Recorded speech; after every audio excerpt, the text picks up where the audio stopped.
This is Saurabh, and you're listening to my favorite talk show, The Weekly Show with Aditya. This is episode 203 on the 4th of May 2020. This is Saurabh, and you're listening to my favorite talk show, The Weekly Show with Aditya. In the current lockdown, lockup, stay at home period, our most revered companion is the digital devices, more specifically the phone. During this stay at home, lockdown, lockup period, which is the most important companion that humans have. Can you guess it?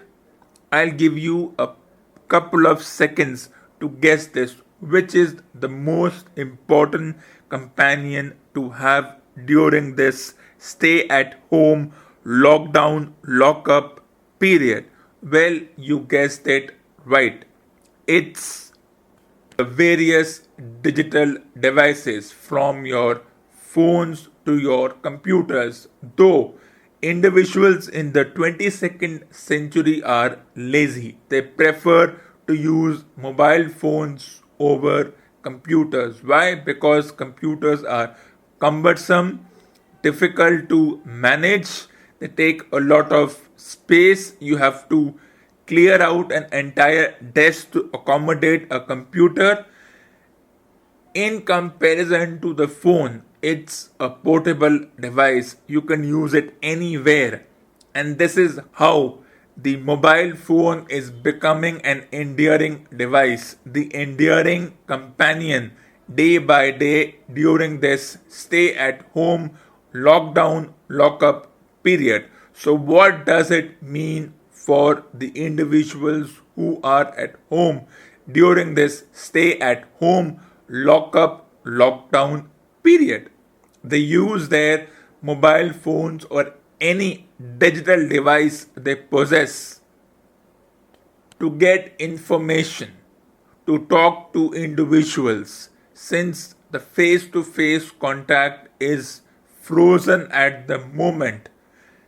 These digital devices are the only way one can connect with other individuals. And then what happens? We get carried away by these digital devices. We download applications after applications. Our phone is filled with numerous junk and incompetent apps. But who decides which app is junk and incompetent? Maybe all the 20-25 apps we have on our phone is useful. None of them are junk. But for me, there are a few applications which are junk and incompetent. And this is the period to practice aptitude. Yes, aptitude. We need to have the understanding that which app is useful only if we can use it for our own gains. There is no significance in downloading a few apps just because these apps are available in the App Store or the Play Store. As I said, individuals prefer mobile phones over computers. Even the idea of tablets is slowly zoning away. During this period, what we need to practice is digital intelligence. That means understanding when one's digital devices are being overused. Just because there is a need to use the digital device, it doesn't mean that one has to use it all the time.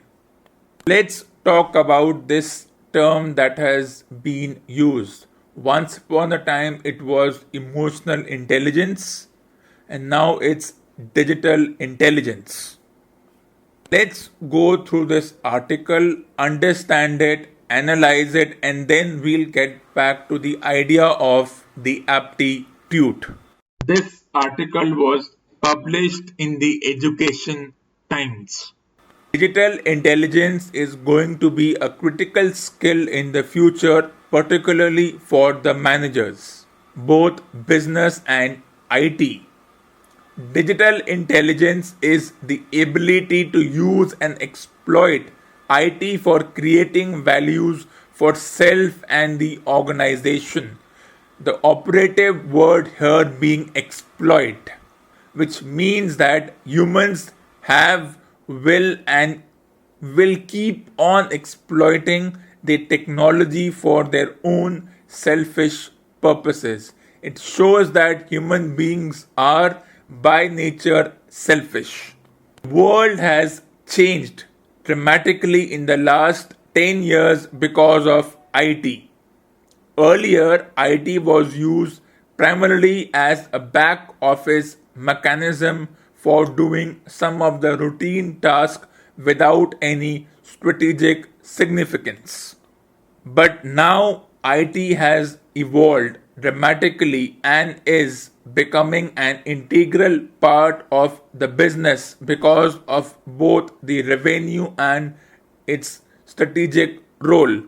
Well, I agree with this, but coming back to that term, digital intelligence, it means that not how much we exploit the technology for good and so that processes become smoother. It's about how much individuals use that technology and also when there is a need, they take a break just because the IT is available at our doorstep, it's easier, it's economical, it doesn't mean that we have to keep using it like zombies without understanding the fact that taking a break from such technologies is also a part of this digital intelligence. Shouldn't come to a point where we feel that these technologies have overpowered human intelligence. It has to come to a point where we, as humans who have the cognition, the understanding, the maturity, yes, while these technologies are helping in the revenue and the strategic part of a company, it's about knowing when to draw a line. It's not getting excited without any reason that just because there is IT will help us develop new ideas. Human beings have been developing new ideas ever since civilization started, ever since human became domesticated. The Industrial Revolution has played a huge role in this civilization and complication of the human mind. Around the world, startups and large corporations are developing new ideas around IT which have the potential to change the world.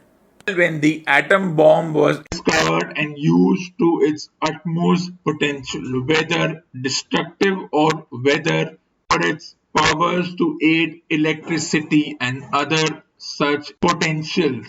When nuclear power was discovered and humans saw this as a means to control nature and processes which were not in their control.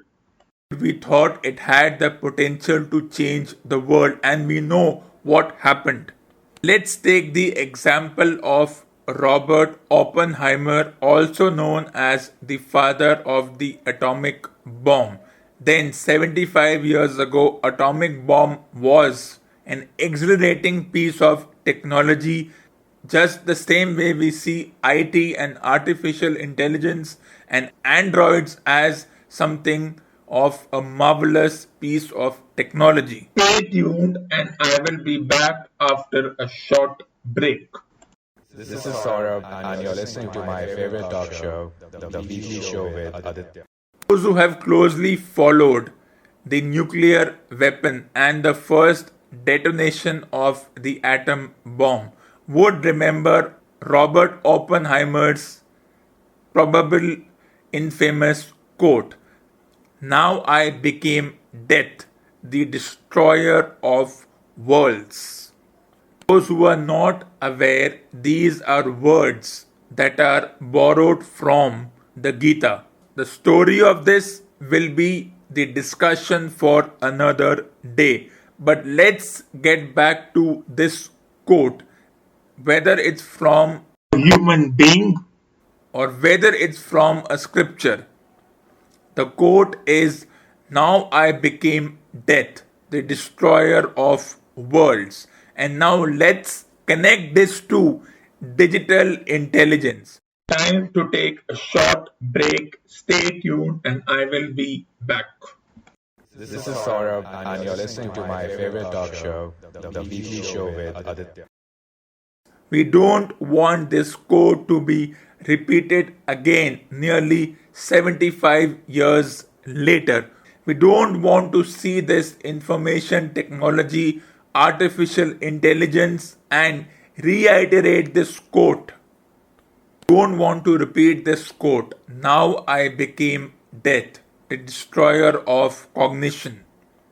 As I said, only the human mind has the maturity to understand when to use, how much to use, and how much not to get overawed by that piece of technology.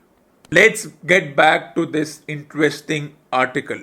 The IT has an important impact on a firm's competitiveness, which has been explained by F. Warren McFarlane in 1983 using his strategic impact grid. Time to take a short break. Stay tuned, and I will be back. This is Saurabh, and you're listening to my favorite talk show, The Weekly Show with Aditya. As this article very astutely states, there is a tremendous growth in digital technology over the last 2 decades. Basically, what this article is trying to say is that with the tremendous growth in digital technology, artificial intelligence, and other allied services, is because of the chips used in the computer, the memory devices, and the advances in software engineering. Means we have come a long way. Time to take a short break. Stay tuned, and I will be back. This is Saurabh, and you're listening to my favorite talk show, The Weekly Show with Aditya. From using, if you remember, we used to use floppy disks. From floppy disks, we graduated to CD-ROMs. From CD-ROMs, we went to pen drives or flash drives. And today, we don't even need the pen drive or the flash drive. What we have are the cloud through the Google Drive, the OneDrive, and other such similar digital cloud devices.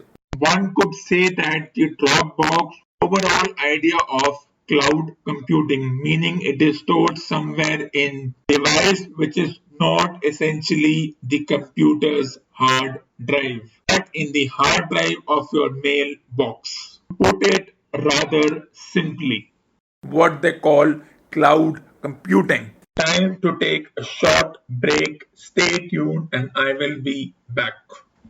This is Saurabh, and you're listening to my favorite talk show, The Weekly Show with Aditya. What I am trying to say is that using a computer, using information technology for one's purpose is elementary, as long as one doesn't have to do the back-breaking job of creating the software. Using the software or the technology is elementary, is the easiest thing on the planet.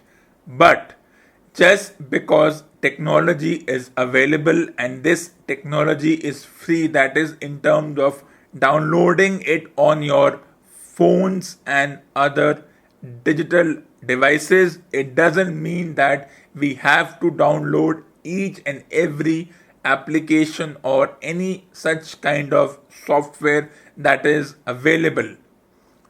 We need to be cognizant enough to know when to use, when not to use, and understand this.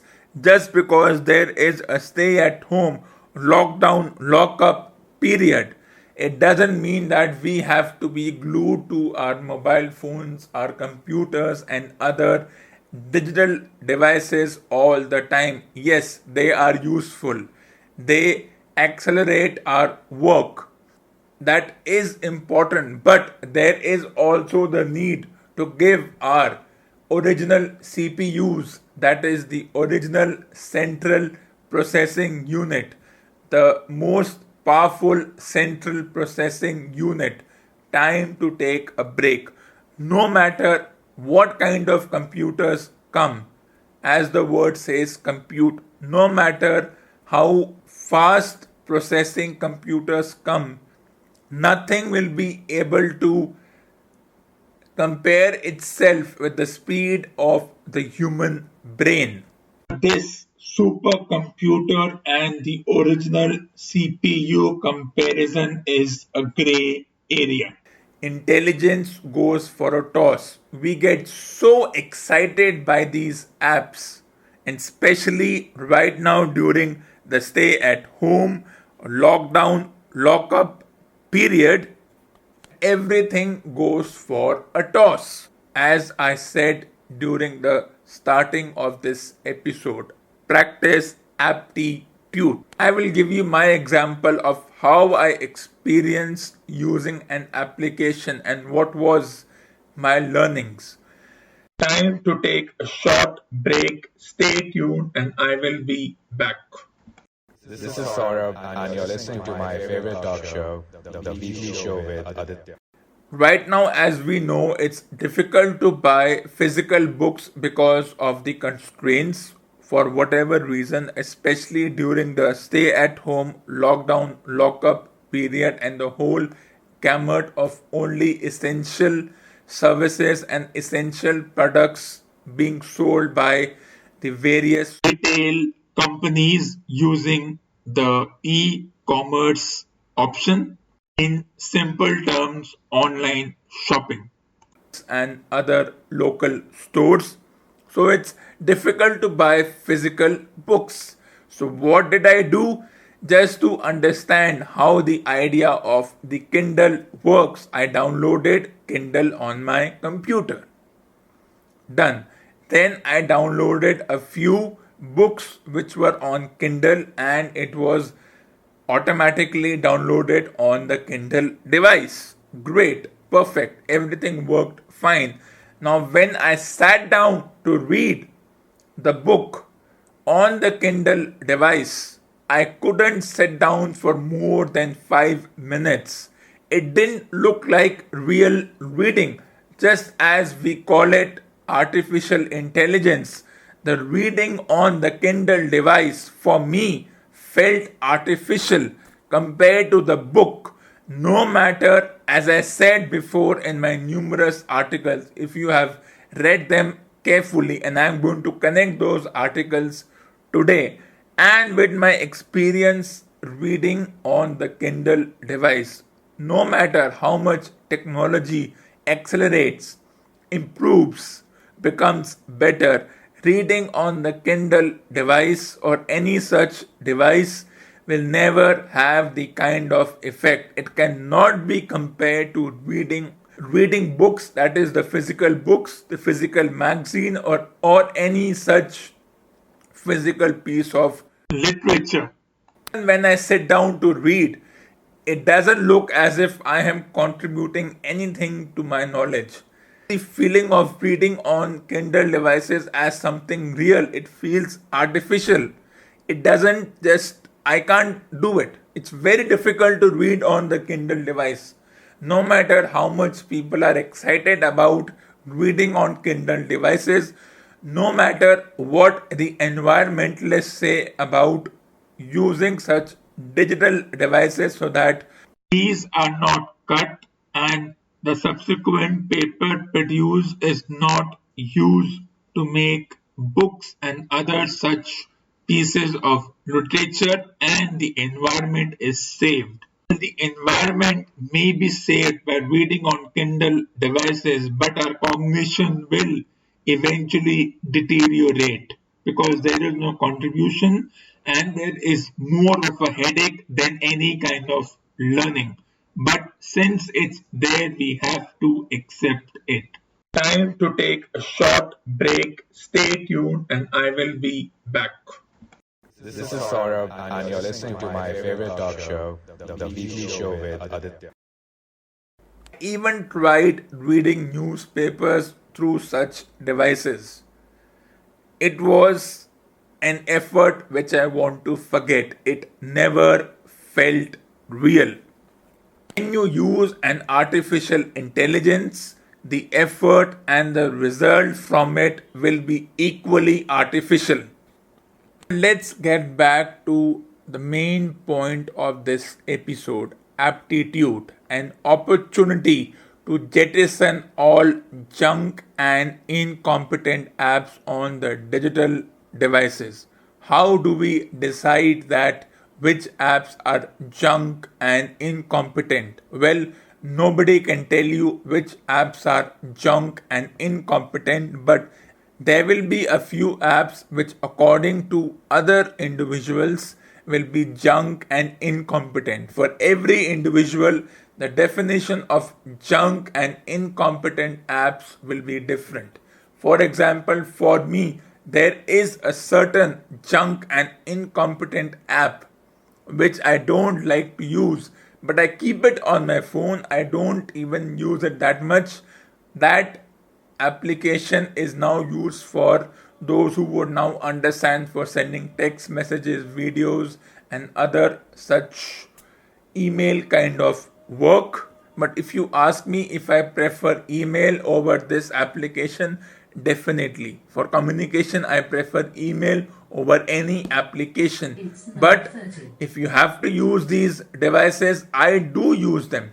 But I don't have every application on my phone. If you ask me that whether I would prefer using an application on the phone or on the computer, for me the computer takes precedence. At least on the computer, you can control yourself not to use these applications all the time. You take a break, you put the computer on the logout mode or on the standby mode, you go out, not exactly out, but you go somewhere into the other room, you read a book, you do other activities. Since you can't carry the laptop or the computer around all the time, you can take a break. But if you have all these applications on the phone, what happens? Your phone is in your pocket all the time, even in the most unhygienic part of your house.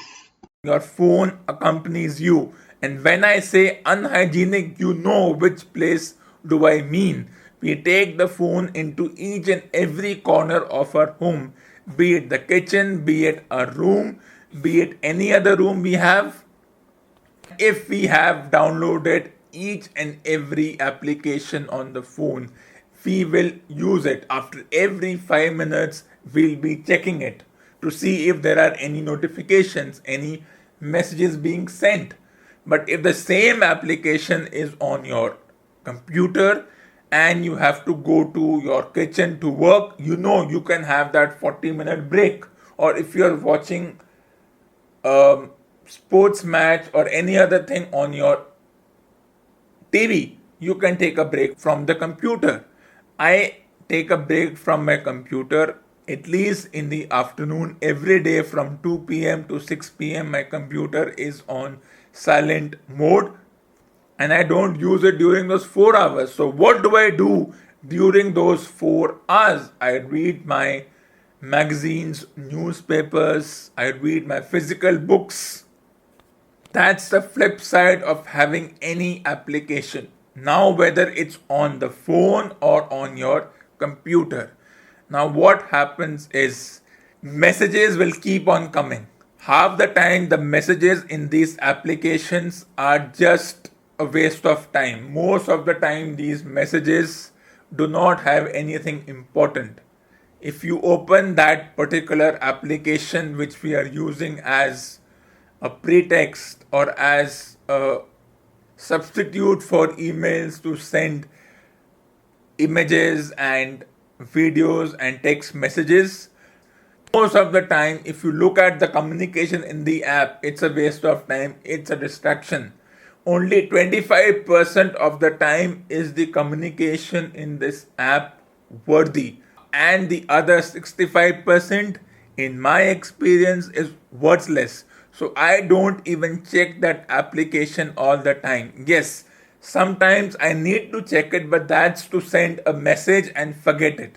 When will I get the reply for that message? I'm not concerned. Remaining 10%, well, humans don't know when to stop. So 25% of the time, the messages in this application are useful. Remaining 65% are just as a substitute for gibberish, which we do through physical speaking. The 10% that remains is just sending videos which are not even important in terms of that particular group or the text chain that is involved in these applications. A lot of time messages are wasted by sending congratulatory messages just to fulfill our banal desires.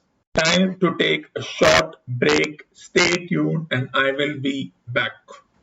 This is Saurabh, and you're listening to my favorite talk show, The Weekly Show with Aditya. The basic idea is to have the aptitude. Just because we have now unrestricted access on our phones and our computers doesn't mean that we have to use it all the time. Exercise digital intelligence, and digital intelligence is more than just using these softwares. It's about when to use, when not to use, how much to use, and not to exploit it, and not let the original CPU, as we understand the original CPU, be affected. Let the original CPU do the work it is supposed to do. Understand that all these technologies are only aids, they will only help, but the original CPU is the one which will process the final information and then they will share it or publicize it. Time to take a short break. Stay tuned and I will be back. This is Saurabh, and you're listening to my favorite talk show, The Weekly Show with Aditya. If you look at all these applications like LinkedIn and its so called sister social networking sites, they don't create content on their own. Somebody has to write the content. They are only platforms where we present our ideas or do marketing or any other such sort of globalization to connect with the world. But if tomorrow we stopped using these applications won't be affected. These applications will stay. If I don't use Twitter for a week, it doesn't mean that I am not in touch with what is happening in the world. I just don't see the reason to open Twitter every 2 hours. Yes, I use Twitter, but for my own publicity purposes. Once that publicity is done or the marketing for a certain activity is done, then I am not concerned about who saw it, how many people it reached, because that is not in my hands. Carefully avoid any trending topics and try not to add my own two piece of intelligence to those topics. A waste of time trying to add ideas to a trending topic, because most of the time these topics are like bait and we don't have to fall in the trap like the fish fall in the trap when we bait it with food.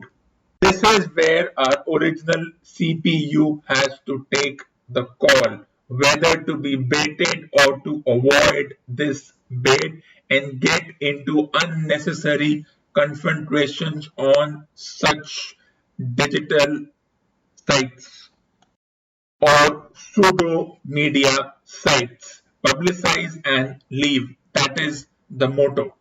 Time to take a short break. Stay tuned and I will be back. This is Saurabh, and you're listening to my favorite talk show, The Weekly Show with Aditya.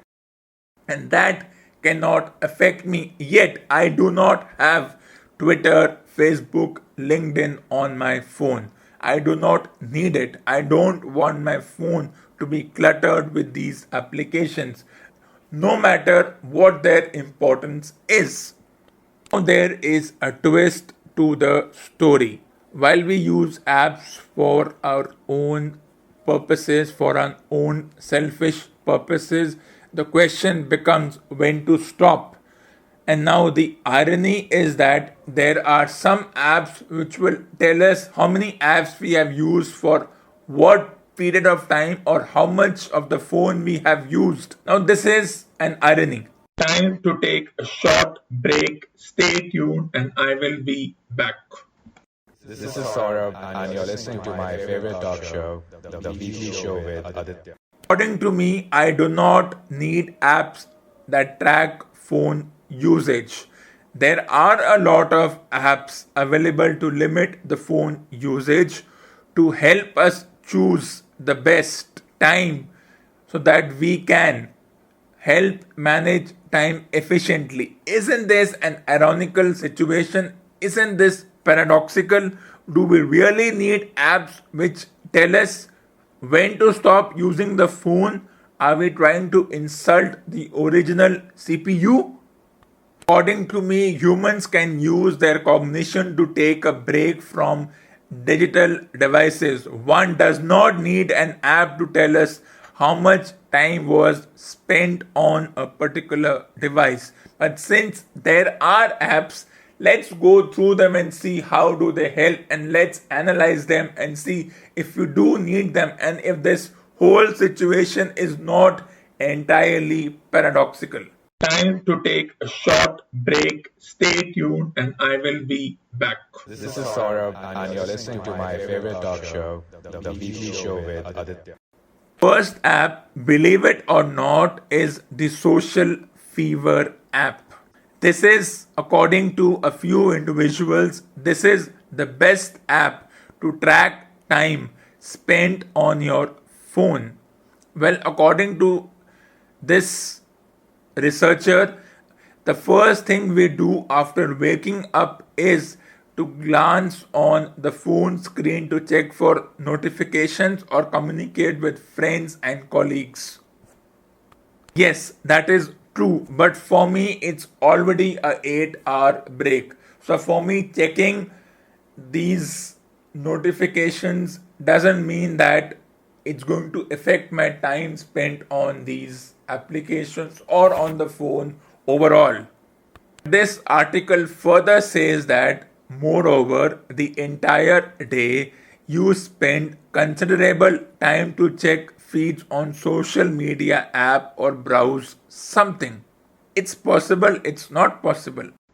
This will always remain a gray area. I may not exactly agree with this particular line, but let's go further. With Social Fever, you can differentiate between time spent in the real and the virtual world and easily track time spent on the phone. Well, I disagree. I don't need any app to differentiate between the time spent in the real and the virtual world. My biological clock, my cognition, my CPU will tell me how much time I spent on the phone. This goes further into the realm of being ridiculous. You can also set time to limit phone usage. Where has the world come to? Are we such gullibles? Are we so weak that we need apps and we call them user friendly interface apps to keep a track on how many times we unlock the phone, and this also monitors the app usage on the phone, as if privacy was already not a concern, and then you add these apps. It basically means from the frying pan into the fire. For me, adding these apps is like adding salt to the wound. If we are already wounded by using normal applications more than we should, then we add these applications which tell us how much time we spend using those other applications. The second app, the name is with the name, it shows that where the world has come. Addictometer. As I already said, forget alcohol and narcotics addiction. The new type of addiction is the virtual world addiction. So we now need the addictometer to tell us how much we are using the app, just as you have the alcohol meter which tells you the blood alcohol level and how much you have consumed alcohol or narcotics or any such psychotropic drugs. Let's go further. Phone monitoring app that helps us track time on the phone. Interesting. It is a good tool to check how much time you spend on your phone. I don't need that. It helps you deal with mobile addiction. I don't need an app to help me deal with addiction. Time to take a short break. Stay tuned and I will be back. This is Saurabh, and you're listening to my favorite talk show, The Weekly Show with Aditya. Let's go further. The data collected by the app will help understand the level of addiction. Well, my brain will collect the data and tell me and will help me understand the level of addiction. It also tells the user the number of time he unlocks his smartphone. It also compares on which days in a month you use your phone the most. It also shows the total time spent on the mobile in a day. I'll tell you how much time I spent on my mobile. 30 minutes in the entire week. You can calculate the time on your own. Time to take a short break. Stay tuned and I will be back. This is Saurabh, and you're listening to my favorite talk show, The Weekly Show with Aditya. As I conclude, I say that the stay at home lockdown lockup situation is an opportunity to jettison all junk and incompetent apps on digital devices. We need to practice digital intelligence and don't be zapped by the apps. And also, humans can use their own cognition to take a break from digital devices. One does not need an app to tell us how much time was spent on a particular device. Time to take a short break. Stay tuned and I will be back. This is Saurabh, and you're listening to my favorite talk show, The Weekly Show with Aditya.